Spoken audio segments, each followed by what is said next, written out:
Hello, home to ഫോറസ്റ്റിലേക്ക് എല്ലാവർക്കും സ്വാഗതം. അപ്പോൾ ഞാൻ രേവതി നാളിൽ നമ്മൾ കൊടുങ്ങല്ലൂർ കാവിൽ പോയ കുറച്ച് ഞാൻ കണ്ട വിശേഷങ്ങളെല്ലാം വീഡിയോയിൽ ഇട്ടിരുന്നു. അതുപോലെ തന്നെ ഞാൻ അശ്വതി നാളിൽ പോയില്ല. പിന്നെ പിറ്റേ ദിവസം ഭരണിയുടെ അന്നാണ് ഞാൻ പിന്നെ കൊടുങ്ങല്ലൂർ കാവിൽ പോയത്. അപ്പോൾ ഞാൻ അവിടെ കണ്ട കാഴ്ചകളും കുറച്ച് ആചാരങ്ങളും അനുഷ്ഠാനങ്ങളും കുറച്ച് കലകളും എല്ലാം ഞാൻ ഇതിൽ പോസ്റ്റ് ചെയ്യുന്നുണ്ട്. എല്ലാവരും ഇതൊന്ന് കാണണേ.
രാവിലെ 8 മണിക്ക് അമ്പലത്തിലെത്തിയിട്ടുണ്ടായിരുന്നു കേട്ടോ.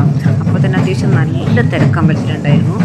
കാളകളി, മുടിയാട്ടം, തെയ്യം, അങ്ങനെ ഒരുപാട് കലകൾ നമുക്കവിടെ കാണാൻ കഴിഞ്ഞു.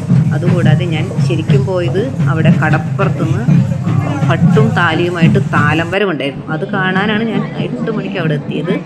പിന്നെ ഇത് നാവൂർ പാടുന്നതാണെന്നാണ് അങ്ങനെ പറയുന്നതായിട്ടാണ് എൻ്റെ ഒരു അറിവ്. കൃത്യമായിട്ട് എനിക്കറിയില്ല കേട്ടോ. ഒരുപാട് പേര് അതവിടെ വഴിപാട് സമർപ്പിച്ചിട്ട് അത് പാടിക്കുന്നുണ്ടായിരുന്നു. കടപ്പുറത്തു നിന്നുള്ള താലം വന്നു തുടങ്ങിയിട്ടുണ്ട്. മേളം കേൾക്കുന്നുണ്ട്. 3 or 4 കടപ്പുറത്തു നിന്നുള്ള താലാണ് വരുന്നത്. എല്ലാ ഭക്തജനങ്ങളും കണ്ട എല്ലാവരും യൂണിഫോമിൽ, ഒരുപാട് പേര് ഡ്രസ് കോഡിലാണ് കേട്ടോ. 4:30-5 മണിക്കോ പുറപ്പെടുന്ന താലാണ് കടപ്പുറത്ത് നിന്ന് ഇവിടെ എത്തിച്ചേർന്നത്. 8:45 കേട്ടോ. പട്ടും താലിയും സമർപ്പണം എന്നാണ് ഇതിൽ പറയുന്നത്. അതുകൂടാണ്ട് ഇവർ ആ താലത്തിൽ വഞ്ചി, അങ്ങനെ അവരുടെ വിശ്വാസപരമായ എന്തൊക്കെയോ സമർപ്പിച്ചിട്ടുണ്ട്. അതിനെക്കുറിച്ചൊന്നും എനിക്ക് വീഡിയോ കൃത്യമായിട്ട് എടുക്കാൻ പറ്റിയിട്ടില്ല. ഒരുപാട് വിശ്വാസത്തോടു കൂടി നമ്മൾ അത് ചെയ്യുന്നതാണ്. ഇതുവരെ ഇതൊന്നും കാണാൻ പറ്റിയിട്ടില്ല. ആദ്യമായിട്ടാണ് ഞാനിത് കാണുന്നത്.